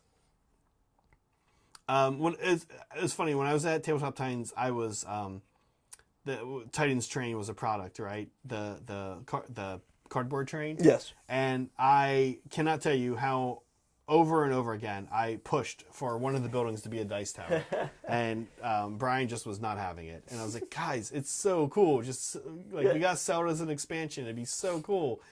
And he was persistent that nobody would want it. And I was like, I think you're wrong. Yeah. Oh. He swoops us a bunch of pictures of this in Discord. It is kind of unsettling to see the back of this thing. Yeah, it looks like someone took a shotgun to it. It looks like an owlbear with a hole in the. Yeah, I mean that's what it is, right? But I do love dice towers. I think they're fun. I don't know why. Yeah, very nice. All right, we're gonna have to build a dice tower here. Sorry. Yeah, we have to build one. We should make a dice tower for AOS games. Yeah, it'd be fun. Can you imagine trying to put all the dice you did today? Oh my god. We should do like a really big crazy dice tower. We should do one where like 80 dice. When witch elves fight, I can pick up 30, you can pick up 30, and we put them in different sides and they like go down. Like I want like a Rube Goldberg. I want a pachinko. Yeah, exactly. Yeah. Even though that wouldn't matter because they all end up at the bottom. Anyway. Oh, Stream Deck, you want to update right now? You want to do this right now? Should we update Stream Deck, Should we do it right? Well, actually, we'd be okay. That'd be fine. It'd be better if OBS was like, hey, you absolutely need to update right now. Right now. In fact, we're shutting it down. That's what happens every Monday night when we stream AOS. Yeah. About 20 minutes in the stream, Google's like, oh, you need to re-sign into everything now. Yep. Hey, re-sign in. Oh, yeah. Right now. Awesome stuff, everyone. Yeah. If you are not part of the Discord and you want to show off your stuff, have it shown off on stream, join the Discord. Or just in general, if you're watching. Just join the Discord. If you're watching right now and you're not in the Discord, go join it right now, please. There's no reason not to. It's a good Discord, I promise. It's actually a great time to be in the Discord. Our channel is this great size where the Discord is only harmonious. Yeah. There's no weird conflict. There's no weird people being rude or anything like that. So get in now so that when it gets bigger, so you can say, I miss the Discord was bad. Yeah, get in there now so the Discord, when it gets worse, you can remember it. Yeah. I think that's a good idea. Sorry, yeah. Get in the Discord now before it goes to shit. We really want you to see it before that inevitably happens. Yeah. You don't know when one day suddenly and everything's gonna turn sour. It'll be bad. All right, this one's just about done. Can you hit me? Mm-hmm. For real? Just to hit you? Yeah, just smack me around the face. And then when you're done with that, change the camera. Then when I'm done with that, see what happens when you hit me back and break every bone in my skull. Okay. All right, here we go. We got some burnt at the bottom. Look, it's coming right in. It's going, and then it's all beaten up. Look at all that, right? And don't forget, there will be lights. Putting lights on. Yeah, this is just about where we're. I'm going to focus a little bit more weathering on this brown, on this hazard stripe. So it's actually not done. So I lied. But I'll do it on camera so you can see. I feel like. I really like how simple the brown is. Yeah. Like, you really, like, I don't know, we don't often think of just using more acrylic paint as a weathering. Yeah, I think there's been a lot of people like to emphasize like things like oil paints and enamels because they are good and they have a place. But oh, sure. But sometimes you just need a little sponge. And brown over, like, lighter colors is really nice, too. Yeah. I will say this. I really do think some parts where there's more brown, I really want to see like metal chipping in there. I don't know. Maybe that's just me, Cire. You don't seem sold on it. Chipping medium? No, not chip. Well, no, no. Chipping medium was what I was being a spaz about trying to figure out how to use it, but that's fine. No, just like metallic, especially in the corners and on some of the edges. Just like small little, yeah. All right. Oh, sorry, here. Oh, I'll zoom in a little.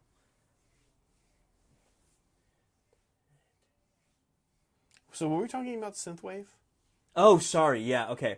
Synthwave. I think Elijah asked what colors are used for synthwave. But so normally I would say pink and blue. And those are the kind of classic synthwave colors. You can also add an orange and pink. Okay. But you wanted to use green, I think he said. And in my mind I don't associate green with synthwave. No.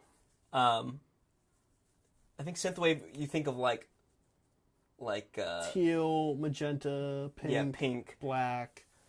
But if there is a red, there is like some red synthwave, red and blue, like a.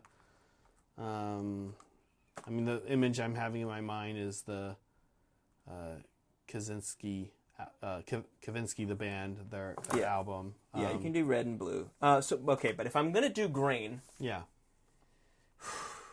what colors? You want to do like a fluorescent green, that's for sure. You would want to do yellow, like a neon yellow, almost like not a warm yellow like this. Okay. You'd want like a lemon, pink, yellow, purple. Okay, yeah, that works. Yeah. Ooh, okay, so look here. I'm gonna grab these real quick. Oh, that's amazing. Also, have you guys noticed that we're in 60 frames per second? I kept meaning to bring it up and then never did. Soup said something earlier about it, but he knew because we were he's in that thread where we did the test stream. Oh, Elijah, I would do pink with green if I wanted to do like.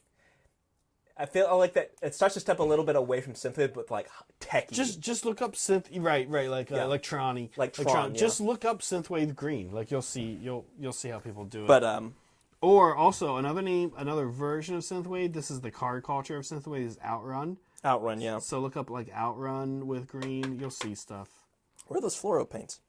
Did I take them home? Oh, here we go. Well, here's one. If you're looking for actual specific paints, here's a good one. Dollar Rowney, fluorescent pink, or Stuart Semple. I forget the exact name of it, but if you go to, it's the one we've used in our Pinkest Pink streams. Just look up Stuart Semple Pinkest Pink. Mm-hmm. Honestly, if you're doing anything like synthwave like that, I would just go to his site and use the Xest X. Greenest green, pinkest pink. They're so bright. It's kind of hard to look at, which is like perfect, right, for like synth stuff. Yeah. It literally looks like it's glowing.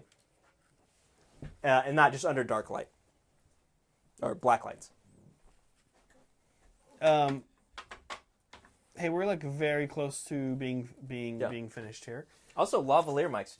I walked away and you could probably still hear me, right? Yeah. We're doing show improvements all over the place. Yeah, we'll sneak in a few in here on you. Yeah.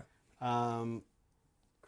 Yeah, I would do green, pink, and culture. Thank you, Holly. Yeah. Green, yellow, blue? No. Like teal, like cyan. I think would be a good. Yeah. Yeah, absolutely. Cass. Thank you, Cass. He says, say his name and he appears. I believe in Castellan. Look at that. Thanks, He Cass. made it happen. Thanks, Cass. Although you don't get lights today. Sorry. No, yeah, I don't know what's up with that. Follow-up question to what's going on in chat. Xavier, I'm not sure what you're talking about. Do we know what that is? I don't know. Is that a random? Xavier, are you there? Are you a real person? We're not sure what you're talking about.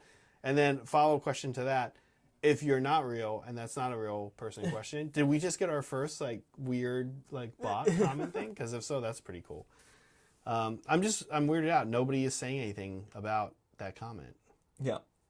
I think I was supposed to ignore it, but I don't want to. I want to see what's going on with that. I want more of that. I can't remember. Like, is there something we talked about that he's filling information in on? I don't know. Let's see. We're about done the stream, but I want to see. Very curious. Let's let it go off the rails in the last 5 minutes. Why not? We're all about that kind of stuff here. Oh, right. I was supposed to continue this. So I'm chipping up these here. I'm putting a little chipping brown on around the like circular cylindrical part of the top. Looks kind of good. Just a little bit. Just doing something different from you so they won't all be uniform. Yeah. Yeah. Stress spread out. Yeah. Now he's going to have to choose his favorite. It's going great, Cass. How's it going with you? Good to see you. Yeah, good. What's up, seen Cass? you in a minute. All right. So something else you can do, look, you can do a little freehand in here. You can just add your own little scratches like this. Truly groundbreaking techniques here. Groundbreaking stuff. There we go. All right, see you, Elijah. Okay, where are we at? So wait, are we? Well, we can figure out if we're doing anything else with these afterwards. I think I'm See ya. pretty happy with where my stuff is. Yeah, I'm just gonna do a little bit. I'm gonna finish these edges. And you're doing. Why do I have 3 of them over here? I guess somebody has to have 3 of them. We're kind of going back and forth. Yeah, the brown on the edges of the hazard striping in particular, I'm like super into. Yeah, it looks good.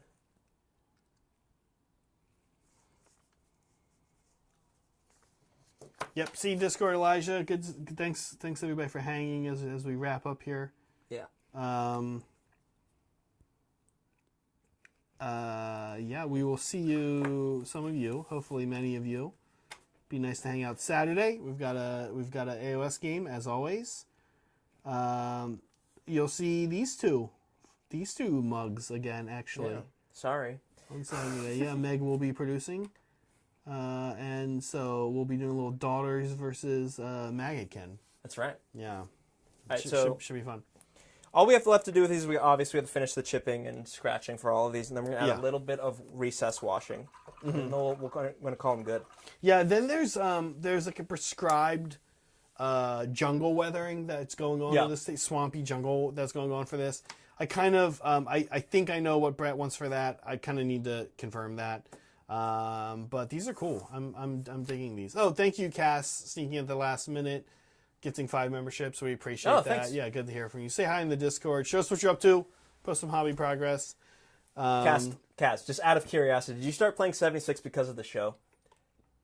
Just out of curiosity. Didn't you? Were you the one that told me that, or somebody told me that? It might have been Chris actually in a hobby hang yesterday. That Fallout 4, which has been out for years, was like the #1 selling game on Steam. Yeah, it blew up because I think everyone's excited about the show. Yeah. Meg and I started watching the show, believe it or not. I'm curious how that's feeling, considering you didn't play the game. I mean, I kind of know the vibe of the game. Yeah. So I think it works. And I think Meg fell asleep in the first episode. That's not a referendum on the show's interest. It's just a thing that happens. But I finished the first one. I haven't started the second one yet, but I'm excited to continue watching it. Yeah. Look, I figured out how to. We're gonna get low before we go. Prepare your motion sickness. Oh yeah, these are cool. So you have to imagine there's going to be, as Cire showed earlier, there's going to be glowing. I don't know what color the guys are using, but there's going to be some glowing blue light coming out of these. I just said blue. I said I don't know what color it is, but I'm guessing it's blue. I don't know. But very, very cool. Okay. All right. Hey, big thanks to Mandrills. We know you guys have a lot of options of where you put your YouTube support money. We appreciate that you toss some of it towards us, as we do with all members. Mandrills, special extra thanks for that. Sorry, anything else? Did we do all of it? I think we did it. Yeah, we did it. Awesome, folks. As we like to say, be kind to yourself, be kind to each other, and always be creating. Bye. Bye.